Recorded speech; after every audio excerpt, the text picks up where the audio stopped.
अब दोस्तों क्या होता है कि ट्रेडर को एक स्ट्रेटेजी चाहिए, ठीक है। आप ये भी कर सकते हो कि आप अपनी स्ट्रेटेजी को डेवलप करो। मुझे हिंट्स तो मिले जब शुरू में मैं ट्रेडिंग सीख रहा था, और मैं आपको अभी थोड़ी देर पहले बताया कि मैं वाइकॉफ कोर्स मैंने एक परचेज किया था $2400 का।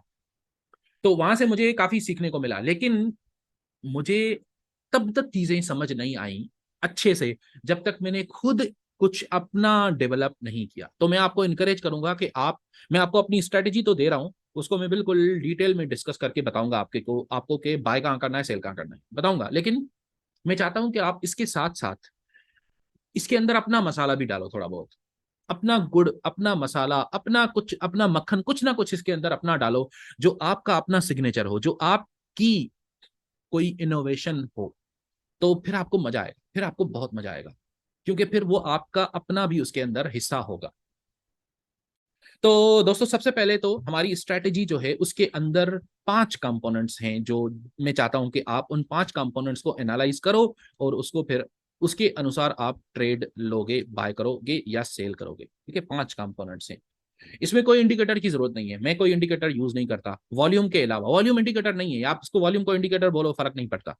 बहरहाल मैं वॉल्यूम यूज करता हूँ सिर्फ। ठीक है, बैकग्राउंड, बैकग्राउंड, बैकग्राउंड। अब पहले मैं जब पढ़ाता था ना, तो मैं सिर्फ एक बार बैकग्राउंड लिखता था, लेकिन अब मैं 3 बार इसलिए लिख रहा हूं क्योंकि मैंने देखा कि लोग इसको इतना सीरियस नहीं लेते जितना मैं चाहता हूं लें। स्टूडेंट्स जो हैं वो समझते हैं कि क्योंकि ये 5 कंपोनेंट्स हैं तो 5 कंपोनेंट्स की इक्वल वेटेज है ना, है ना। तो नहीं, इक्वल वेटेज नहीं है। सबसे ज्यादा वेटेज, सबसे ज्यादा इंपॉर्टेंट बैकग्राउंड है। तो बैकग्राउंड, बैकग्राउंड, बैकग्राउंड। दूसरा, कि क्या मार्केट सपोर्ट पे है या रेजिस्टेंस के नीचे है। ये देखो आप, सपोर्ट और रेजिस्टेंस, ठीक है, रेजिस्टेंस के नीचे हो। तीसरा, ट्रेंड लाइन को वायोलेट किया या नहीं किया। ट्रेंड लाइन वायोलेशन यानी ओवरसोल्ड या ओवरबॉट हुआ कि नहीं। जब हो तो आप करोगे, एंट्री मारोगे। पांचवा, रेफरेंस लाइन, रेफरेंस लाइन। और छठा, एंट्री बार। स्पेसिफिकली कौन से बार पे आप एंट्री लोगे, ये भी इंपॉर्टेंट है। ऐसे नहीं कहीं पे भी, ये 4 आपने चीजें देखी, पहले वाली 4 चीजें, तो आप कहीं पे भी एंट्री नहीं लोगे। वो बार भी ठीक होना चाहिए, कौन सा वाला बार है वो भी ठीक होना चाहिए।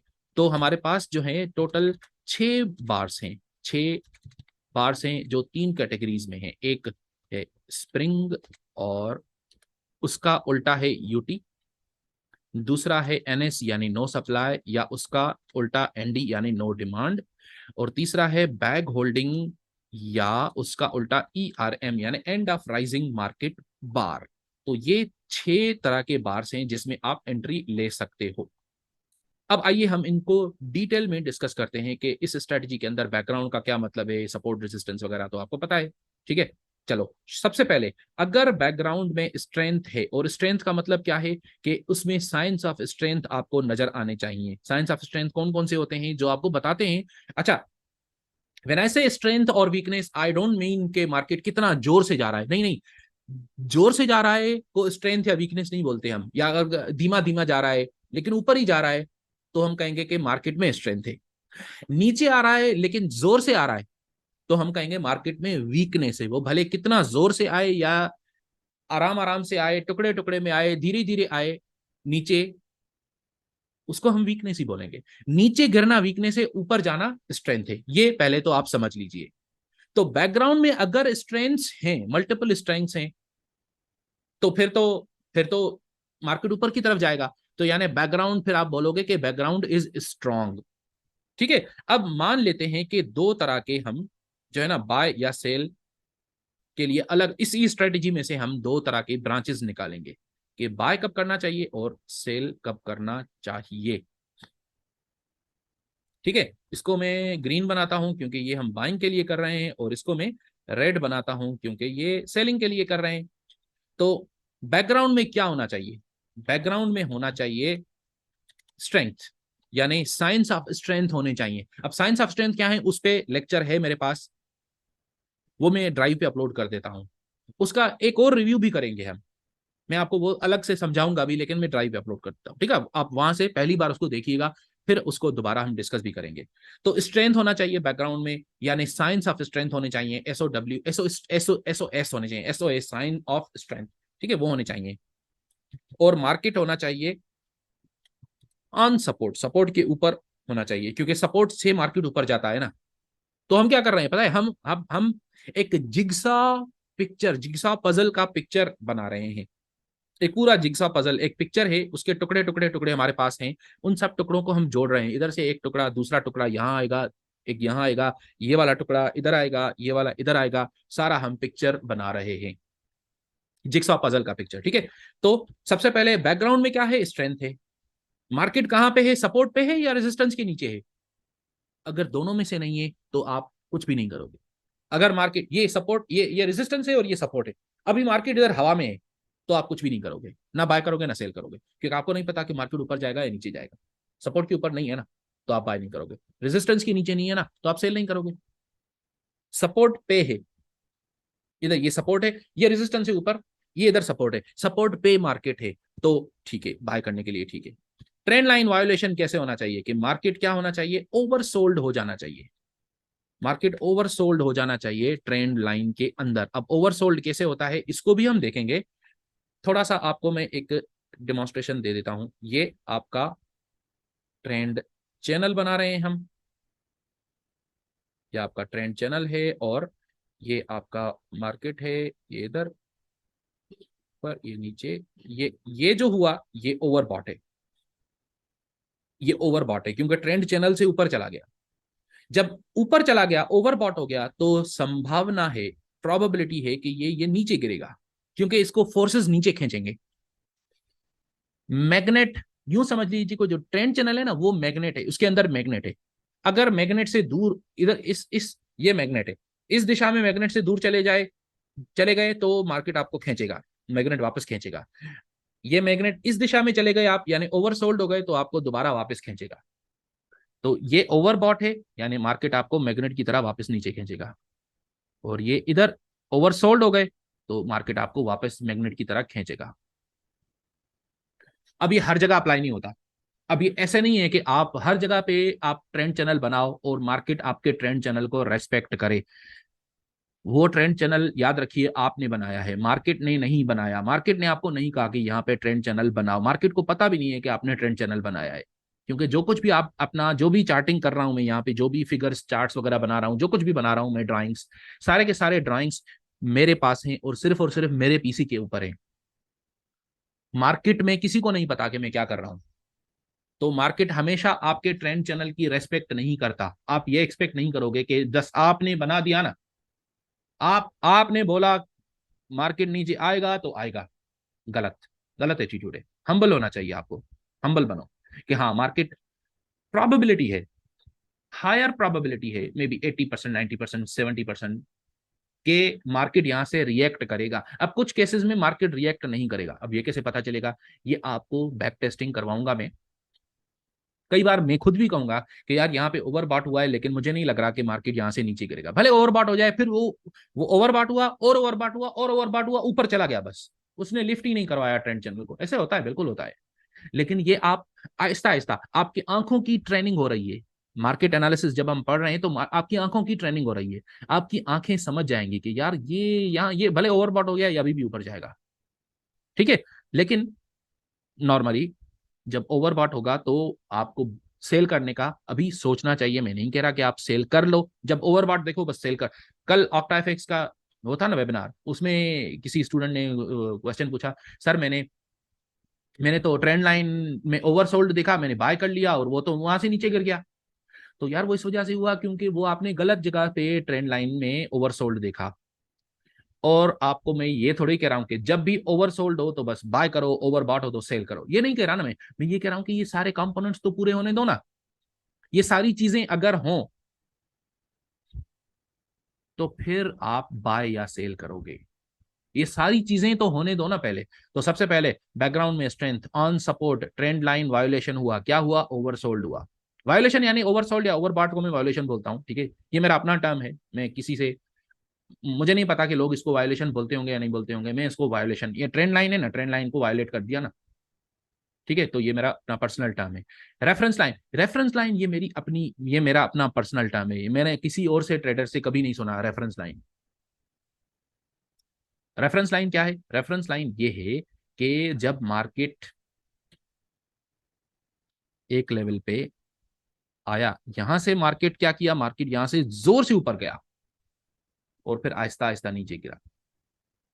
अब मार्केट यहां पे है, तो जहां पे मार्केट होता है वहां से आप पीछे देखो, रेफरेंस लाइन इसको बोलता हूं मैं, कि वहां से जहां पे मार्केट अभी है, खड़ा है, वहां से आप बिल्कुल डायरेक्टली पीछे देखो कि वहां पीछे क्या हुआ था, उसका इंपैक्ट इस पे होगा। जो वहां हुआ था वही यहां होने की संभावना है। अब अगेन संभावना बोल रहा हूं, आपको पता है कि स्प्रिंग्स फेल भी होते हैं, डाउन ट्रेंड के अंदर स्प्रिंग फेल होते हैं, और कई बार मार्केट ऐसे इसको सपोर्ट को तोड़ के नीचे चला जाता है। हर बार ऐसा नहीं होता कि, अगर ऐसा होता होता तो फिर मार्केट जिंदगी में कभी सपोर्ट को नहीं तोड़े ना, लेकिन ऐसा तो नहीं है। आपको पता है कि it breaks support all the time, ये तो होता रहता है। लेकिन जब आप ये सारे कंपोनेंट्स को एक साथ जोड़ोगे तब स्टोरी बनेगी। आप सिर्फ एक रेफरेंस लाइन की वजह से ट्रेड नहीं कर सकते। अगर आपको लगता है कि यहां पे मार्केट पहुंचा है और मैं जब पीछे देख रहा हूं तो नजर आ रहा है कि यार वाह, यहां पे तो बड़े बड़े ग्रीन बार्स बने, बहुत जोर से मार्केट ऊपर गया, तो अब यहां पे भी वही होने की संभावना है। तो रेफरेंस लाइन में क्या आया, रेफरेंस लाइन में हेवी बाइंग हो रही है, तो आप बाय करने का अभी सोचोगे। ठीक है, देखो कैसे हम जोड़ रहे हैं सारी स्टोरी को। बैकग्राउंड में क्या है, स्ट्रेंथ है। स्ट्रेंथ यानी या तो मार्केट ऊपर चलता आया है, स्ट्रेंथ का मतलब है कि या तो अप ट्रेंड कंटिन्यूड है या एटलीस्ट अक्यूमुलेशन है। अब आप ये भी बोल सकते हो कि सर मुझे नहीं पता कि अक्यूमुलेशन को आइडेंटिफाई कैसे करते हैं, तो मैं आपको सिखाऊंगा। मैं यही इसी तरह के चीजों को लाइक करता हूं कि आप इस तरह के सवाल पूछो। ये ना पूछो कि सर अक्यूमुलेशन क्या है, वो तो मैं आपको पढ़ाऊंगा वैसे भी। डिस्ट्रीब्यूशन क्या है, ऑफ कोर्स पढ़ाऊंगा। लेकिन सर मुझे ये दिक्कत हो रही है कि ये जो अभी जो बन रहा है, ये अक्यूमुलेशन है या रीडिस्ट्रीब्यूशन है, रीअक्यूमुलेशन है या डिस्ट्रीब्यूशन है, ये कैसे पता चले? तो आप मेरे को पिक्चर लाओ, पिक्चर लाके दिखाओ मार्केट का, और उसको हम डिस्कस करेंगे कि यार ये यहाँ पे मुझे क्यों लग रहा है कि ये रीअक्यूमुलेशन है, ये डिस्ट्रीब्यूशन नहीं है। कई बार ऐसा होता है, मार्केट ऊपर गया, ऊपर जाके वहां पे हमें लगा कि डिस्ट्रीब्यूशन करेगा, वहां ऊपर जाके फिर दोबारा रीअक्यूमुलेट करके फिर ऊपर चला गया। अब ये यहाँ पे सवाल, अच्छा सवाल बनता है। I like it when you ask me so many question and ask me these good question. ठीक है, तो यहाँ पे ये क्या हुआ, यहाँ पे रेफरेंस लाइन में हमारे पास पीछे क्या है, हैवी बाइंग है। तो हमने कहा भाई हैवी बाइंग है, तो इसका मतलब हमें क्या करना चाहिए, बाय करना चाहिए, बाय करने का सोचना चाहिए। बैकग्राउंड में स्ट्रेंथ यानी या तो अप ट्रेंड चलता आया है पीछे से ही, या तो अक्यूमुलेशन है और एक बड़ा अच्छा ऑटोमेटिक रैली लग चुका है। रिमेंबर रिमेंबर रिमेंबर, अगर डिस्ट्रीब्यूशन पीछे है आपके, जैसे अभी आज आज सुबह मुकुल जी ने बताया था कि कल उन्होंने जिस बार को बैग होल्डिंग बार समझा, वो असल में एक फॉलिंग बार के अंदर फॉलिंग सीक्वेंस ऑफ बार्स था। यानी इधर ऊपर डिस्ट्रीब्यूशन, डिस्ट्रीब्यूशन के बाद अब मार्केट नीचे गिरता जा रहा है, तो गिरते गिरते गिरते समय अगर बैग होल्डिंग की टाइप का बार बनाए भी तो आप उसमें बाय नहीं करोगे ना। क्यों? क्योंकि ये सारे कंपोनेंट्स स्ट्रेटजी के कहां है भाई, बैकग्राउंड में क्या है, वीकनेस है। बैकग्राउंड में तो हैवी वीकनेस है, अभी अभी डिस्ट्रीब्यूशन बना है और मार्केट नीचे गिर रहा है, तो बैकग्राउंड आपको बता रहा है कि सेल ना करो। ट्रेंड कहां जा रहा है, ट्रेंड तो डाउनवर्ड है ना, तो आप उसको बाय थोड़ी करोगे, सॉरी हाँ बाय ना करो, बाय ना करो। तो अगर डाउन ट्रेंड है, नहीं करेंगे बाय। सपोर्ट के ऊपर नहीं है, तब भी बाय नहीं करेंगे, भले हवा में हो, आपको लगे कि यहां से तो बिल्कुल ऊपर जाएगा और वो वाकई जाए भी, आप फिर भी रह जाओगे, रह जाने चाहिए आप, नहीं करो बाय। क्यों? क्योंकि मैं आपको बोल रहा हूं सपोर्ट के ऊपर ही बाय करना है। सपोर्ट नहीं है, बाय ना करो, भले वो ऊपर जाए, 50,000 बार ऊपर जाए, आप नहीं करोगे बाय।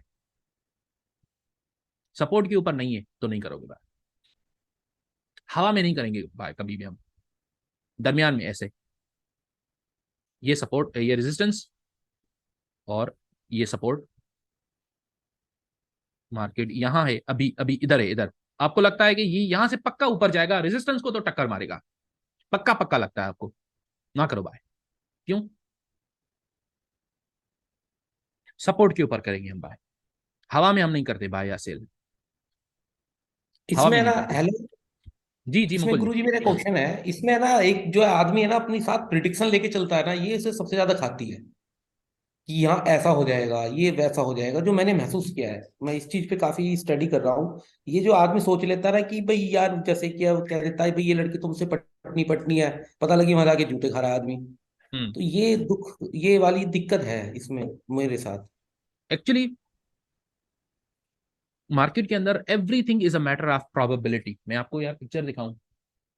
1 मिनट रुक जाओ, मैं आपको पिक्चर दिखाया भी हूँ शायद वो, चलो बाद में दिखाऊंगा। दिखाया हूँ आप मुकुल जी, आपको याद होगा कि इस तरह का पिक्चर है मेरे पास एक, ये तो उसका है, अलेक्जेंडर एल्डर का है ये पिक्चर। तो दूसरा पिक्चर वहां दीवार पे लगाया हूँ मैं, जी सर, वाइकॉफ उनकी है, वाइकॉफ जी की है, बता दिखा रहे थे आप पिक्चर उस दिन, वो साफ रिचर्ड नहीं आ रही मार्कॉफ की। थी। वो भी है, लेकिन एक और पिक्चर भी है अपना मार्क डगलस जी की। मार्क डगलस जी कह रहे हैं कि everything is a matter of probability. अब ये उन्होंने कहा नहीं है, ये सेंटेंस नहीं कहा, लेकिन उनकी बुक्स पढ़ने के बाद जो मैं वहां से समरी निकाला हूं, वो everything is a matter of probability. Market के अंदर everything is a matter of probability, यानी हर चीज सिर्फ संभावना है। कोई भी चीज फिक्स, कोई भी चीज पक्का पक्का 100% नहीं है किसी भी चीज के बारे में। और एक्चुअली ये सिर्फ मार्केट का लॉ नहीं है, अगर आप इसको सही से देखो समझो। और अगर आपको साइंस में इंटरेस्ट है, मुझे बहुत इंटरेस्ट है साइंस में, डॉक्यूमेंट्रीज आप देखा कर यूनिवर्स के बारे में, कॉस्मोलॉजी के बारे में, गैलेक्सीज, सुपरनोवा, ब्लैक होल वगैरह वगैरह, अगर आप वो चीजें देखते हो, if you are into those things, तो आपको पता होगा कि in the universe everything is a matter of probability. Actually हर चीज इस गुरु यूनिवर्स में संभावना के बेसिस पे चलती है, कुछ भी श्योर नहीं है। गुरुजी, सरकारी नौकरी को छोड़ के सब चीज ऐसी है। खेती का क्या पता, अब मेरी सरसों पे ओले पड़ गए कल, वो बर्फ वाले, आपके यहाँ क्या बोलते हैं पता नहीं उसको। तो हाँ, बर्फ के ओले ओले, हाँ ओले। हाँ ओले बोलते हैं। हम बताइए सर क्या रह गया। हम्म। टारगेट था कि 1 एकड़ में 12 कुंटल या 10 कुंटल निकल जाएगी, अब तो कुछ हम्म। भी नहीं है। तो नहीं बन ये पाया। सर बाकी सच बात है। सिर्फ संभावना, सिर्फ संभावना। आप बिजनेस करते हो, उसमें संभावना होती है कि आज ग्राहक आएगा, कितने ग्राहक आएंगे, आप ये कभी भी इसका आप 100% अनुमान नहीं लगा सकते कि आज 51 कस्टमर्स आएंगे, गलत। 30 कस्टमर आएंगे, गलत। 25, गलत। कितने आते हैं, कभी 24 आ गए, कभी 53 आ गए, कभी 200 आ गए, है ना। It's a matter of probability. तो इसके अंदर भी वही है ना यार, मार्केट के अंदर भी it is a matter of probability. और ये चीज, दिस इज, ये मैं इसको लिख रहा हूं, matter of probability. This is far more relieving than you can imagine. इस स्टेटमेंट पे आप गौर करना, इसको बल्कि लिख के अपने पास कहीं दीवार पे, कहीं कंप्यूटर के ऊपर, कहीं पे लगा दो, अपनी उंगली में प्रिक करके इसमें से खून निकालो और उस खून के साथ लिखो कहीं पे दीवार पे। अब जाहिर है पेपर पे लिख के फिर दीवार पे लगाओ। अब ये करना नहीं, मैं ऐसे मजाक कर रहा हूँ कि अपनी उंगली के खून में से लिखो, लेकिन ये इतना इंपॉर्टेंट स्टेटमेंट है कि ये आपको लिख लेना चाहिए अपने पास कि everything, every single thing is a matter of probability. और ये, इससे आपको मुक्ति मिल जाएगी।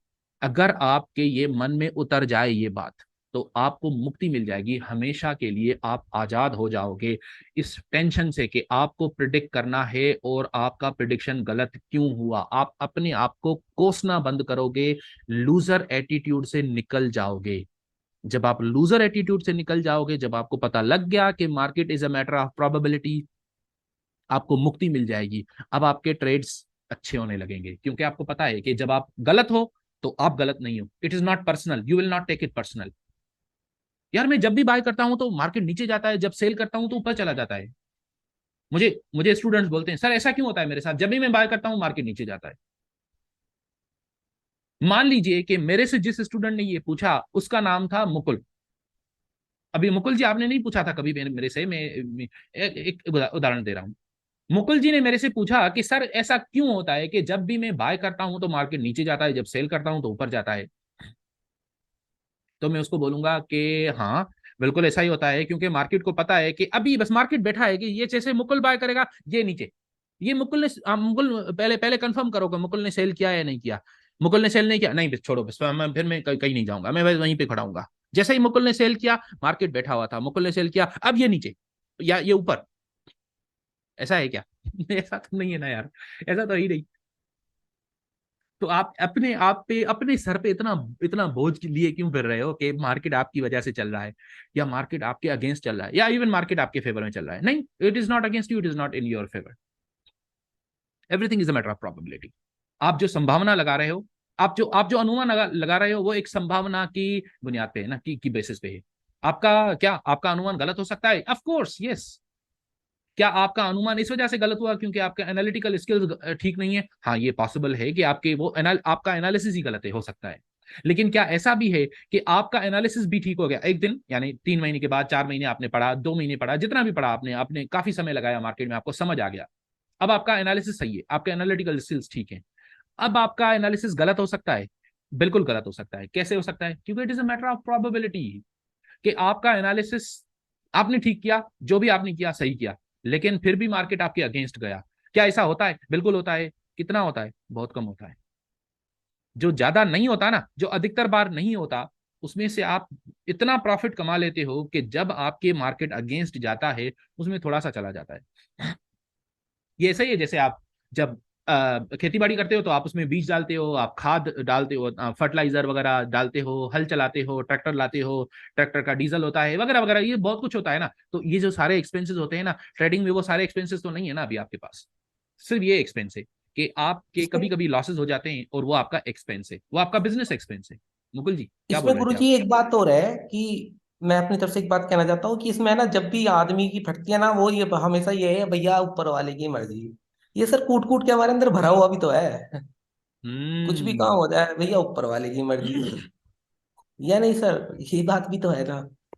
आपको अच्छा ट्रेडर बनने से ये चीज रोकेगी। अगर आप चाहते हो कि आप अच्छे ट्रेडर बनो, तो you have to take full responsibility, 100% responsibility, not a bit less। 99% responsibility भी आप नहीं ले सकते, आपको 100% responsibility लेनी चाहिए। अब ये दोनों चीजें आपस में कंट्राडिक्टरी लग रही होंगी। सर अभी तो आप बोल रहे थे कि आप इसको पर्सनल ना लो, अभी आप बोल रहे हो कि सारी रिस्पॉन्सिबिलिटी आपकी है, तो ये कैसे है? हाँ, ये दोनों चीजें पैराडॉक्स लग रही हैं, ये but they are not paradoxical. ये उल्टे, ये एक दूसरे के अपोजिट भी नहीं है, कंट्राडिक्टरी नहीं है। क्यों? क्योंकि आप जब रेस्पॉन्सिबिलिटी ले रहे हो, तो इसका मतलब ये है कि अगर किसी को इंप्रूव करना है तो वो आपको, मार्केट को इंप्रूव नहीं करना। मार्केट को, क्योंकि आप कुछ भी नहीं कर सकते। वो क्या नाम था उसका, सॉक्रेटिस या प्लेटो, उनमें से किसी एक का कहना है कि यस्टरडे आई वाज क्लेवर, कल मैं होशियार था, yesterday I was clever so I wanted to change the world, but today I am wise, आज मैं अकलमंद हो गया। होशियार और अकलमंद में फर्क है ना। होशियार जो डेढ़ सियाना होता है वो, और अकलमंद जो समझने लगे, wise person. Yesterday I was clever, so I wanted to change the world. Today I am wise, so I want to change myself। अपने आप को चेंज करना है। अगर आप 100% अपनी रेस्पॉन्सिबिलिटी समझते हो, तो आप किसको चेंज करोगे? सिर्फ एक व्यक्ति पे काम करोगे चेंज करने का, वो कौन है? आप। और अगर आप अपने आप को नहीं, किसी और को दोषी मान रहे हो, तो फिर there is nothing to do, कुछ करने की जरूरत ही नहीं है, क्योंकि उसका दोष है ना। तो वो जब चेंज होगा तो ही हालात ठीक होंगे ना। जब वो चेंज नहीं होगा, और वो जब तक नहीं होता, तब तक आपके हालात ठीक नहीं होंगे, और वो चेंज हो ना हो, आप उसके कैदी बन गए, आप उसके कैद में हो। 100% रिस्पॉन्सिबिलिटी मेरी है, मैं अपने ट्रेडिंग रिजल्ट्स के लिए रिस्पॉन्सिबल हूं, सिर्फ मैं, no one else. Point number 1। Point number 2, जब आपके साथ गलत हो जाए मार्केट में, तो उस ट्रेड को उसका एनालिसिस करो कि कहां पे क्या गलत हुआ। अगर आपको लगे कि मेरी मेरी गलती है, तो उसको ठीक करो।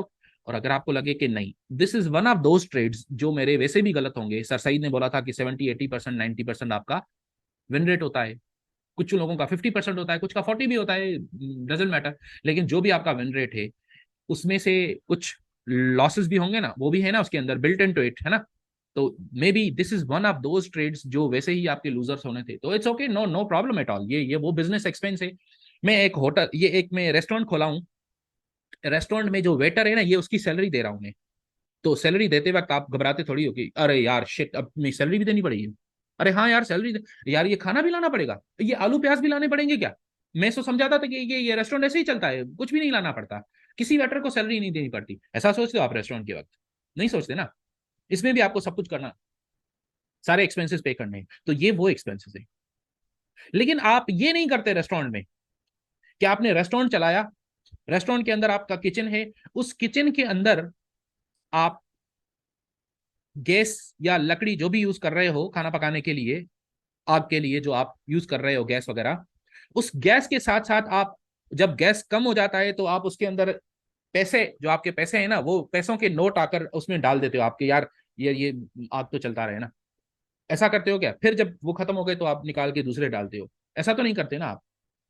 लेकिन आग जो चल रही है, उस गैस का एक्सपेंस तो दे रहे हो ना आप। हाँ वो तो देते हो आप, लेकिन आप पैसे उठा के नहीं डालते उसके अंदर, क्योंकि वो बेवकूफी है। गलत एनालिसिस करना और जल्दी ट्रेड करना, इम्पेशेंटली ट्रेड करना, बस अभी चाहिए जल्दी से, ये बेवकूफी है, ये गलत है। लेकिन जब आपका ट्रेड आपने ठीक किया, आपने अपनी तरफ से सब कुछ सही किया, और वो ट्रेड गलत हो गया, इसमें आप उसको पर्सनल ना लो। देयर इज अ डिफरेंस, है ना। अच्छा, आपने बैकग्राउंड का एनालिसिस कर लिया, ठीक हो गया, सपोर्ट के ऊपर है मार्केट, अब भी ठीक, अभी आप बाय नहीं करोगे, ये सारी चीजें सोचोगे। बैकग्राउंड में स्ट्रेंथ है यार, अप ट्रेंड चल रहा है, जबरदस्त, बहुत अच्छी। अप ट्रेंड के बाद अब आकर मार्केट दोबारा सपोर्ट के ऊपर बना है, सही है। ट्रेंड लाइन को वायोलेट भी किया है, यानी ये जब नीचे ह्यूज अप ट्रेंड के बाद जब नीचे आ रहा था, तो धीरे धीरे आहिस्ता आहिस्ता आ रहा था, और आते आते ट्रेंड लाइन जो मैं बनाया था उसको ओवरसोल्ड कर गया। रेफरेंस लाइन में पीछे देखो तो हैवी बाइंग नजर आ रही है, और अभी जो बार बना है, अभी वाला जो बार बना है, ये तो स्प्रिंग बार है। या अच्छा, यूटी पे हम बाय नहीं करते तो उसको निकाल दिया, या एनएस है, नो नो सप्लाई बार है, या ईआरएम है, सॉरी बैक होल्डिंग बार है, इन तीनों में से कोई एक बार है। अभी आप आंखें बंद करके बाय कर लो, और इसका स्टॉप लॉस लगाओ, सपोर्ट के नीचे स्टॉप लॉस लगा दो। आपने बिल्कुल सही किया। क्या ये ट्रेड गलत हो सकता है? हाँ ऑफ कोर्स हो सकता है यार, बिल्कुल हो सकता है। क्या अभी ये पॉसिबल है कि आप बैठे बिठाए, अभी बैठे बिठाए, अभी आप ऐसे गिर जाओ और आप चल दिए, ध्यान तो जाए आपका? क्या ये पॉसिबल है? ऑफ कोर्स पॉसिबल तो है, लेकिन क्या ये प्रोबेबल है? क्या आप सारा दिन हर रोज आप इस डर में जीते हो कि अभी मैं गिर जाऊंगा और मर जाऊंगा? नहीं, नहीं करते ना, क्योंकि हाईली हाईली हाईली इम्प्रॉबेबल है कि आप ऐसे बैठे बिठाए ऐसे गिर जाओगे और मर जाओगे। लेकिन ये पॉसिबल तो है ना। जब आप रोड क्रॉस कर रहे हो तो वहां से क्या आकर कोई भी गाड़ी आकर रैंडमली आपको धक्का मारेगी, टक्कर मारेगी? क्या ये पॉसिबल है? बिल्कुल पॉसिबल है, ये लेकिन हाईली इम्प्रॉबेबल है ना, कि ऐसे ही कोई आकर गाड़ी आपको टक्कर मारे। लोगों के साथ होता है यार, होता है, ट्रेजेडी होती है, बिल्कुल होती है। लेकिन ये हाईली प्रोबेबल तो नहीं है ना, ये हाईली इम्प्रॉबेबल है। आप ये देखकर इधर उधर देख के आपने देखा कोई गाड़ी नहीं है, या है तो बहुत दूर है, आहिस्ता आ रही है, तो आप चल दिए, रोड क्रॉस कर लिए। क्या ये पॉसिबल है अचानक कि वो जो दूर से गाड़ी आ रही थी बिल्कुल आहिस्ता आहिस्ता आ रही थी, आपने जैसे ही रोड क्रॉस करना चाहा, वो एकदम से झट से उसका स्पीड बढ़ गया और वो जोर से आकर आपको टकराई? क्या ये पॉसिबल है? पॉसिबल तो है, लेकिन वो उसमें अगर ह्यूमन ड्राइवर बैठा है, अज्यूमिंग के कोई कोई कोई आपके साथ कोई दुश्मनी वाला, आपके कोई दुश्मनी नहीं है, कुछ भी नहीं है, तो वो ऐसा तो नहीं करेगा ना, जाहिर है। लेकिन पॉसिबल तो है ना कि उसके अंदर कोई पागल बैठा हो।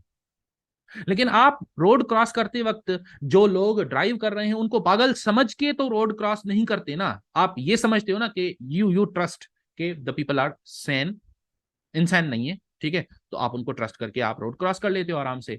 संभावना ज्यादा इस चीज की है कि वो आपका रोड क्रॉस करना ठीक होगा और आप सेफली पहुंच जाओगे on the other side of the road. इसी तरह इस ट्रेड के अंदर भी संभावना ये है कि your trade will work out.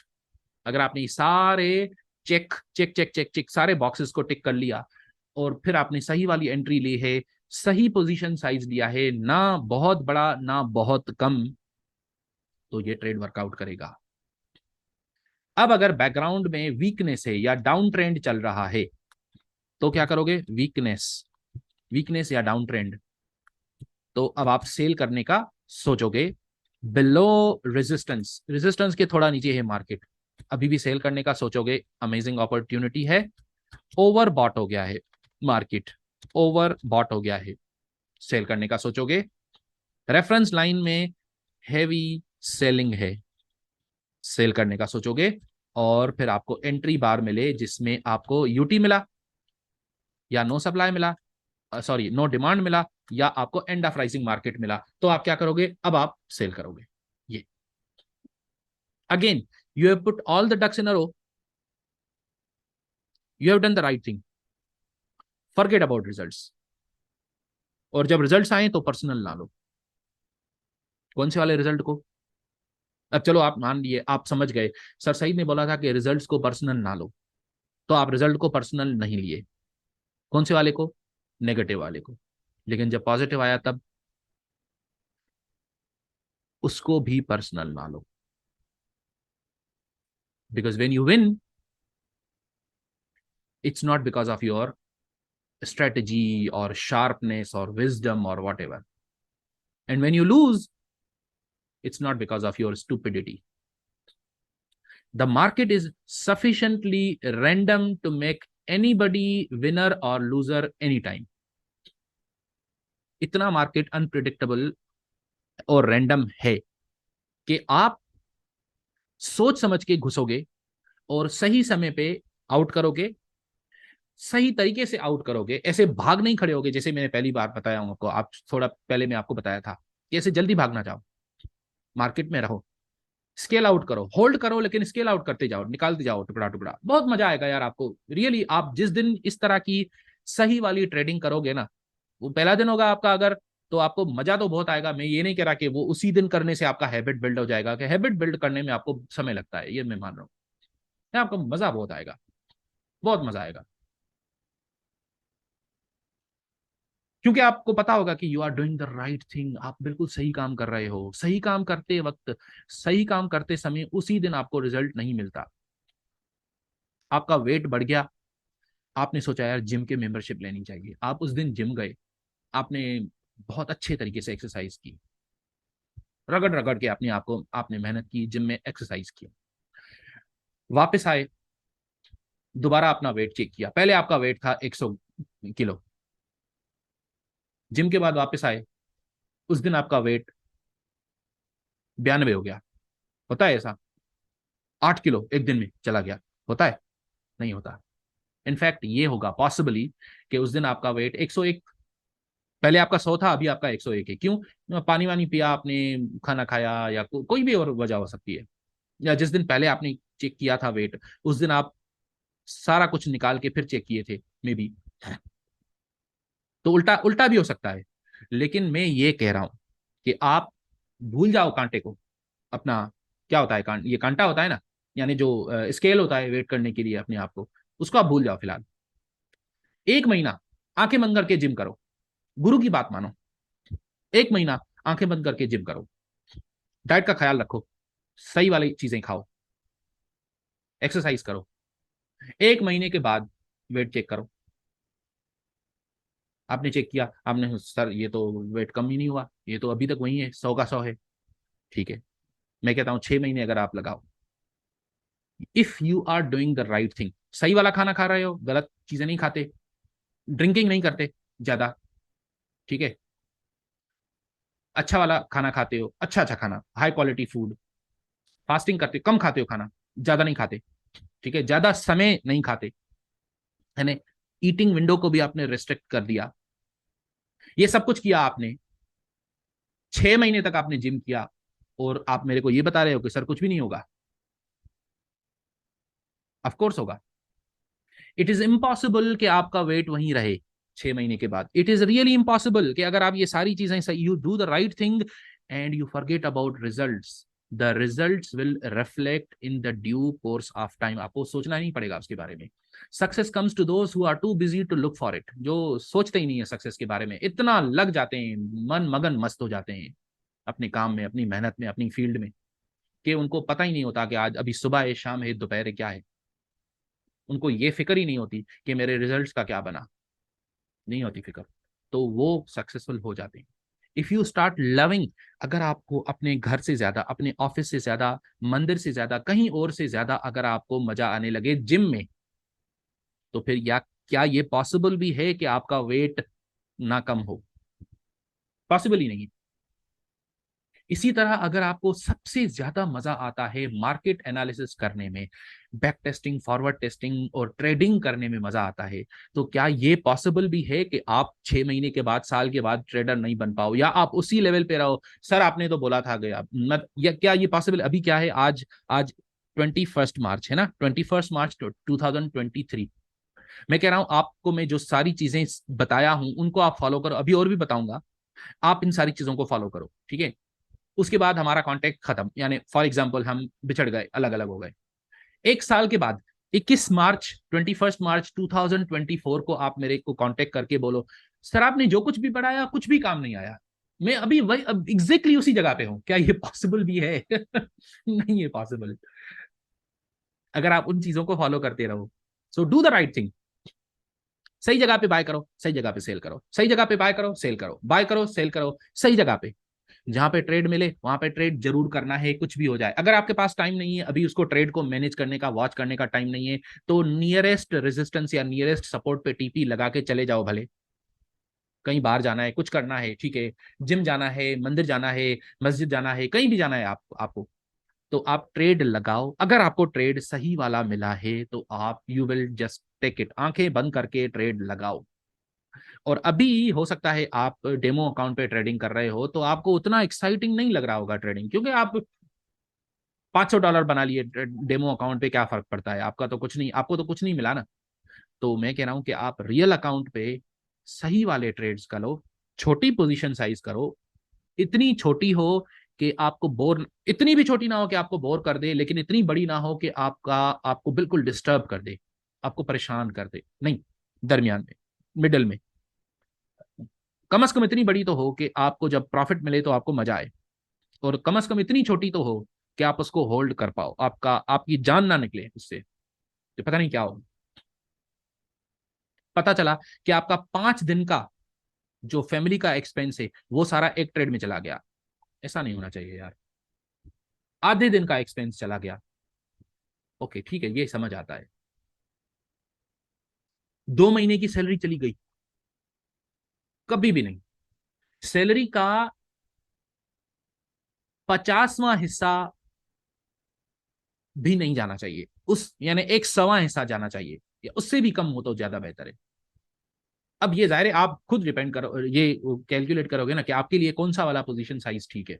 मैं तो नहीं कर सकता ना डिसाइड कि आपका, अच्छा मुकुल जी आपका 50वां हिस्सा होना चाहिए और रविंदर जी आपका 60वां हिस्सा होना चाहिए या 70, मुझे नहीं पता, आई डोंट नो कि आप, तो आप खुद कितने पे कंफर्टेबल हो, लेकिन थोड़ा अनकंफर्टेबल, थोड़ा सा अनकंफर्टेबल, थोड़ा सा अनकंफर्टेबल पोजीशन साइज लगाओ, 0.05 लगाओ, ये तो फर्क ही नहीं पड़ता, नहीं फिर थोड़ा बढ़ाओ, 0.06 करो, अब थोड़ा फर्क पड़ता है, नहीं अभी भी थोड़ा बढ़ाओ, 0.07, हाँ सर अब थोड़ा सा डर भी लग रहा है और मजा भी आ रहा है, ये सही।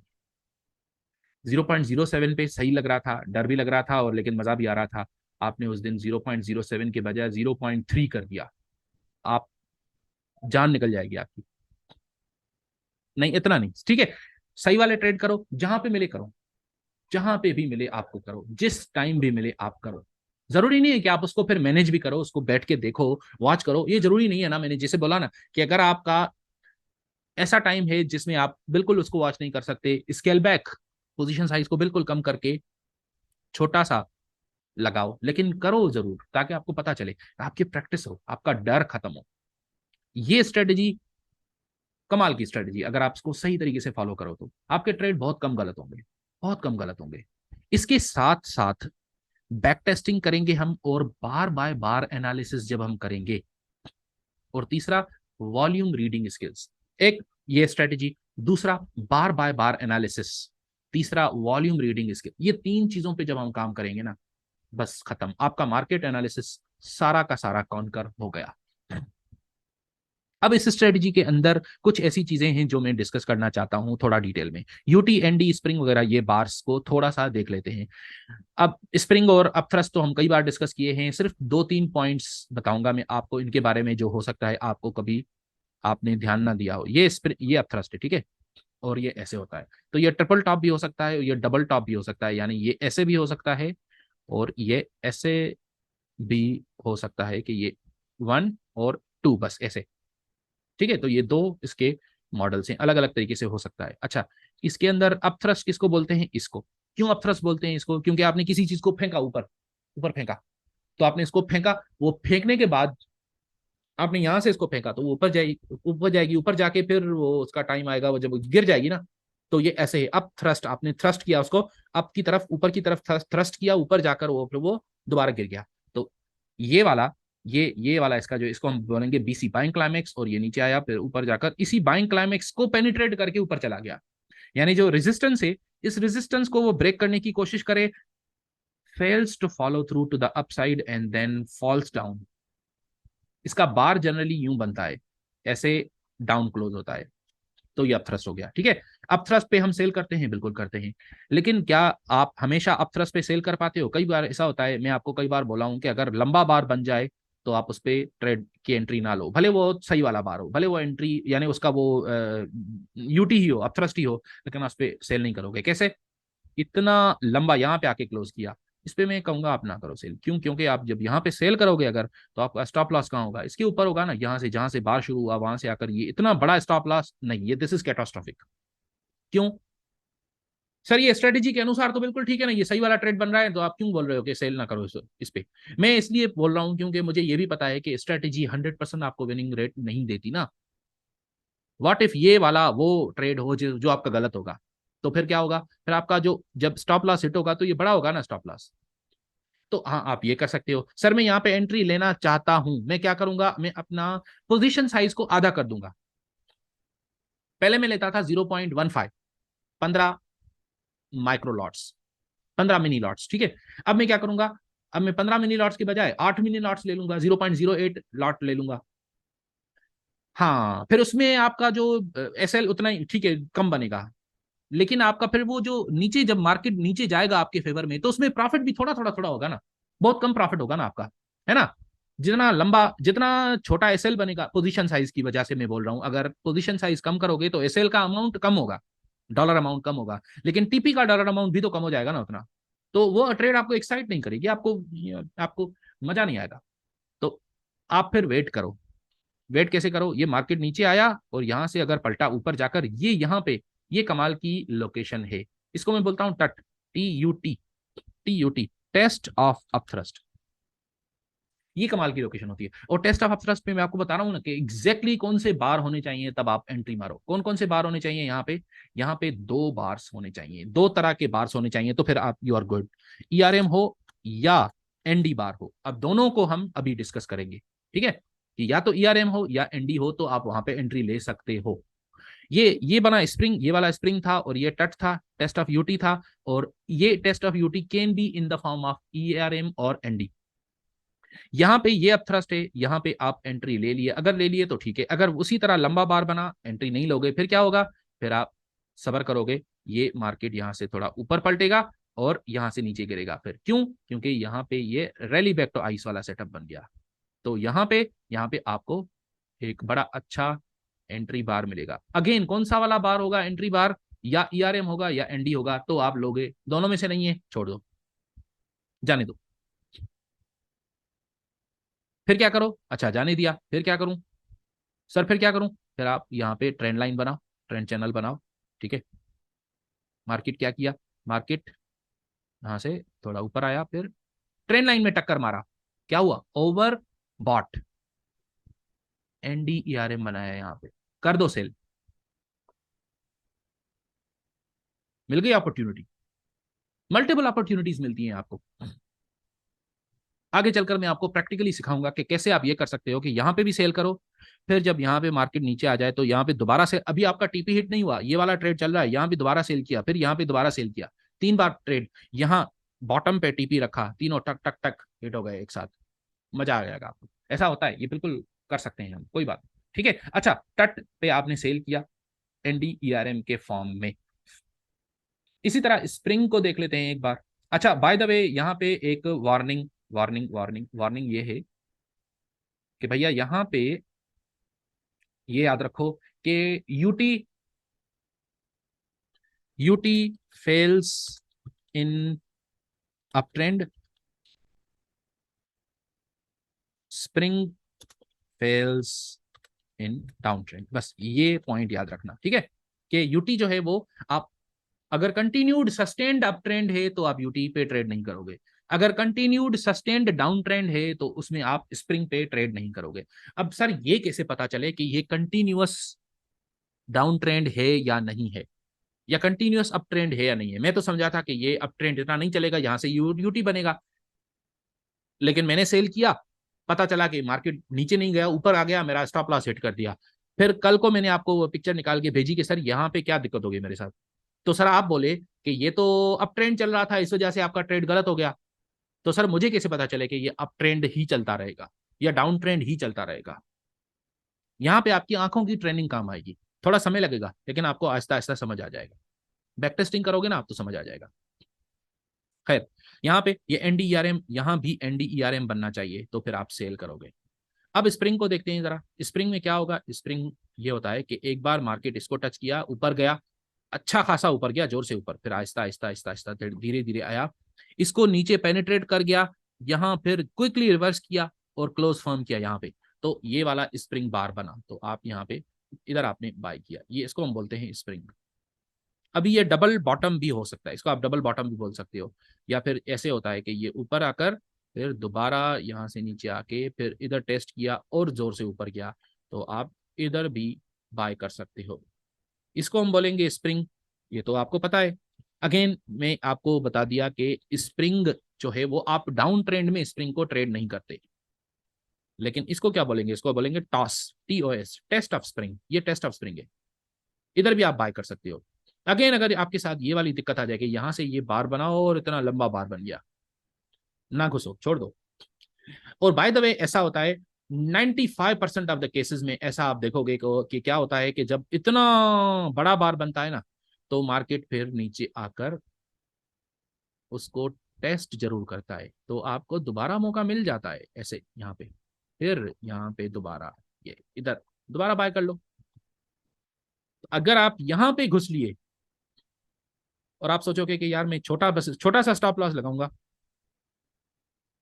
आपका स्टॉप लॉस हिट होने की संभावना बहुत ज्यादा है। अब यहाँ पे एक एडवांस स्किल भी आ जाती है, लेकिन वो अभी मैं आपको रिकमेंड नहीं करूंगा।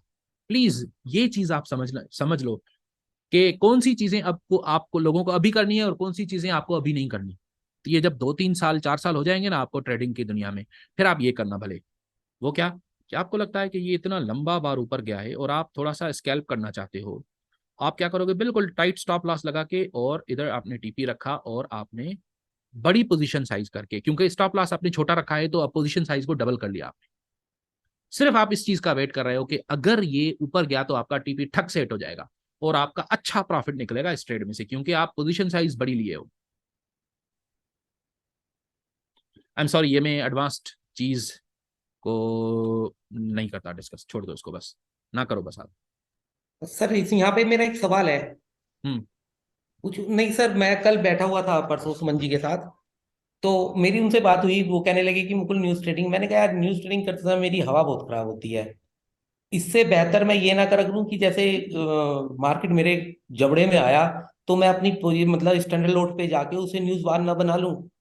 तो फिर सुमन जी कहने लगे यार ये इस बारे में मैं कह नहीं सकता, तो मैंने कहा यार मैं सही जी से पूछूंगा यार इस बारे में। लेकिन ये कि आपने आज बताया तो मुझे अच्छा लगा, मतलब ये बात, क्योंकि सर न्यूज ट्रेडिंग मैंने करी नहीं है ना, लेकिन जब भी एक दो बार करी है तो मेरी मतलब ये लगा लो फट गई। हम्म। तो न्यूज ये ट्रेडिंग में आप बाद में घुसो, 15-20 मिनट के बाद, पहले नहीं, पहले नहीं। इस पे अभी हम डिस्कस करेंगे, न्यूज ट्रेडिंग का कोर्स नहीं किया ना अभी हम, न्यूज ट्रेडिंग का कोर्स आएगा आगे चलकर, लेकिन मैं आपको अभी सिर्फ एक यानी क्विक टिप बता देता हूं कि आप न्यूज ट्रेडिंग करो, लेकिन न्यूज ट्रेडिंग जब आप ये बार बन गया, ये सब कुछ हो गया, उसके 15-20 मिनट बाद जाकर आप एंट्री लो, अगर एंट्री मिलती है, ऐसे नहीं बस 20 मिनट कुछ भी कर लिया, 20 मिनट बाद इसी तरह फिर ये स्ट्रेटेजी यूज करो, हमारी वाली स्ट्रेटेजी, उसको यूज करके अगर एंट्री मिलती है तो करो, नहीं मिलती तो ना करो, ठीक है, लेकिन न्यूज ट्रेडिंग न्यूज से अदरवाइज पहले ना करो। जी।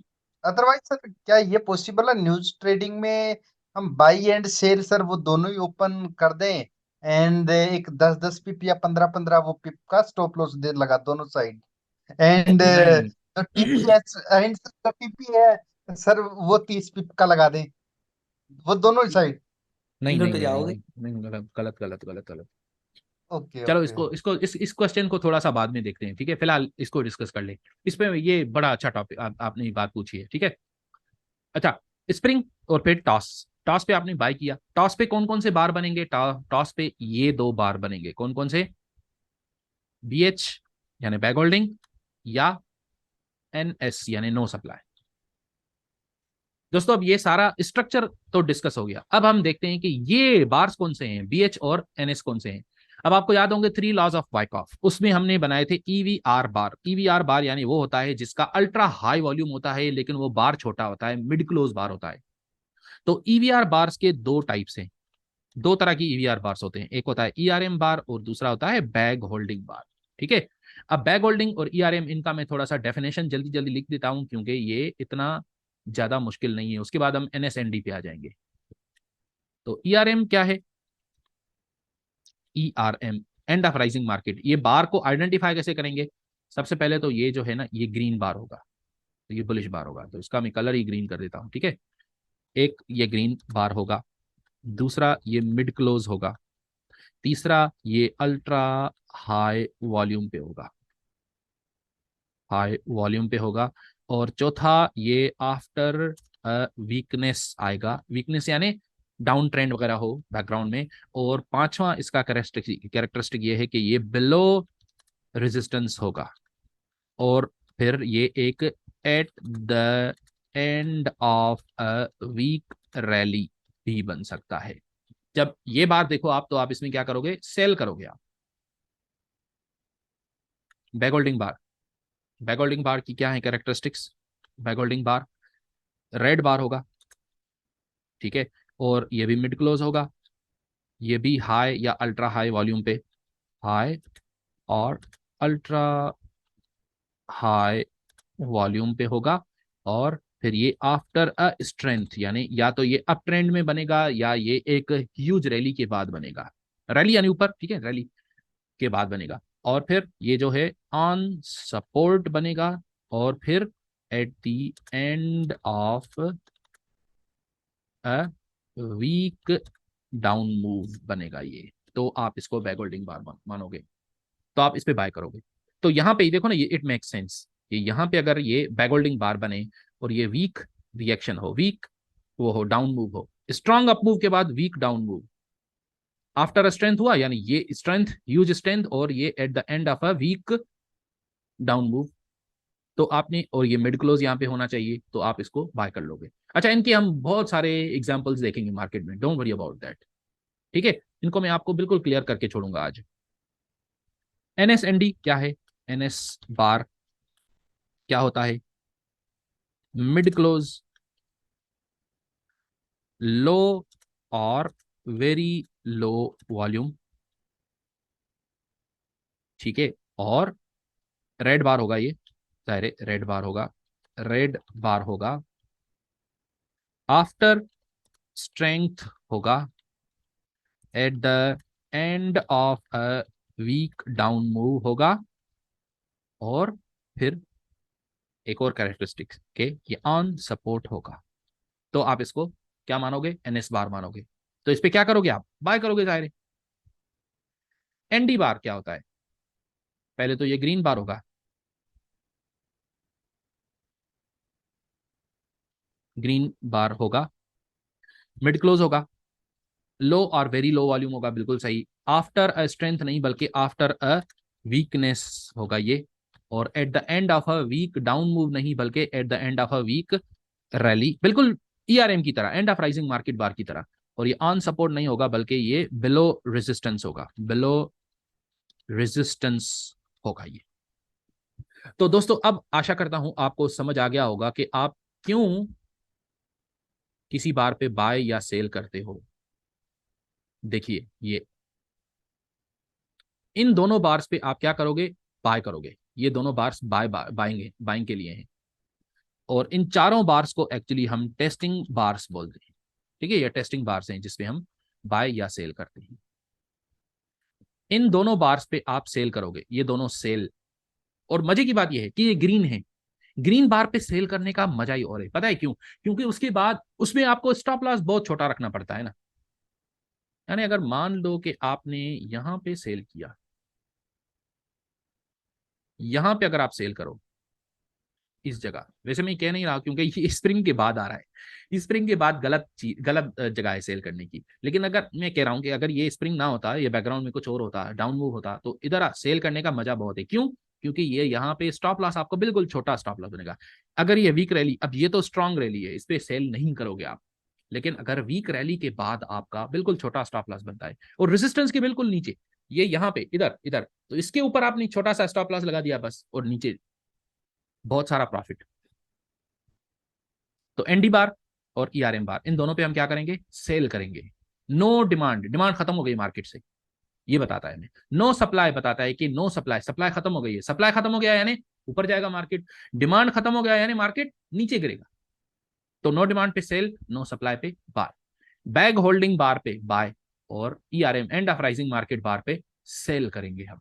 तो ये हमारी स्ट्रेटेजी यहाँ पे कंप्लीट हुई। यहाँ हमने जो स्ट्रेटेजी बनाई है, इसके अंदर आप देख सकते हो कि ये बाइंग और सेलिंग के बार से ये बाय स्ट्रेटजी है और ये सेल स्ट्रेटजी है। एक्चुअली इसको हम यूं भी कर सकते हैं कि इसको मैं यहाँ पे रखूं और इसका आप भले अगर स्क्रीनशॉट लेना चाहो, अभी नहीं क्योंकि मैं ये सारे इनको इनके साथ मिलाना चाहता हूं।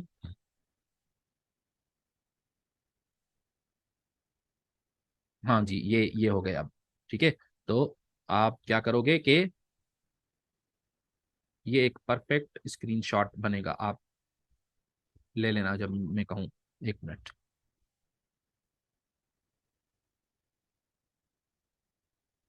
तो अब ये हमारी स्ट्रेटजी, इसके अंदर बाइंग ये वाले दो बार से, बाइंग के दो बार से। अच्छा, इसके बाइंग के अंदर जाहिर स्प्रिंग भी है, लेकिन स्प्रिंग का हमने डिस्कशन कर लिया है ना, तो एनएस बार पे हम बाय करेंगे, और इसके अंदर ये और ये दोनों जो हैं ये सेल बार से। ईआरएम पे आप सेल करोगे या एनडी पे आप सेल करोगे। ये हमारी स्ट्रेटजी इन अ नटशेल।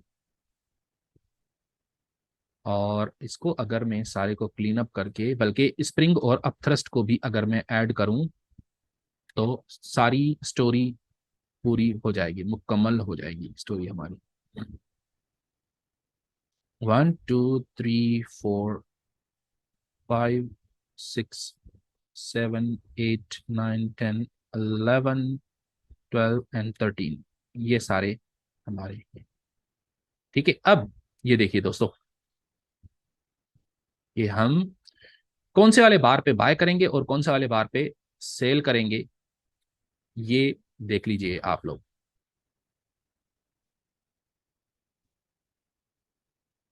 इन दोनों पे हम क्या करेंगे? बाय करेंगे। और तीसरा बार यहां पे हम एक और भी बना रहे हैं, जो कि स्प्रिंग, सिंपल, ठीक है, स्प्रिंग, वो तो आपको पता है ना। तो स्प्रिंग पे भी हम क्या करते हैं? बाय करते हैं स्ट्रेटेजी के अनुसार। और इसी तरह फिर ये वाला, ये क्या है? ये ईआरएम बार है और ये एनडी बार है। तो ये एनडी बार और फिर ये अपथ्रस्ट बार, अपथ्रस्ट बार पे भी हम सेल करेंगे, यानी तीसरा ये वाला, ये तो इसके लिए, ठीक है। तो अब आप इस चीज का भले आप स्क्रीनशॉट ले लीजिए। ये हमारी स्ट्रेटेजी जो है, ये इसकी समरी है हमारी स्ट्रेटेजी की, कि ये इसका जनरल फॉर्म है, ये इसका स्पेसिफिक बाइंग या सेलिंग का फॉर्म है, और ये इसके अंदर एंट्रीज, एंट्री बार्स, एग्जैक्टली कौन से बार पे एंट्री लेनी है, ये सारे हमने यहाँ पे लिखे हैं।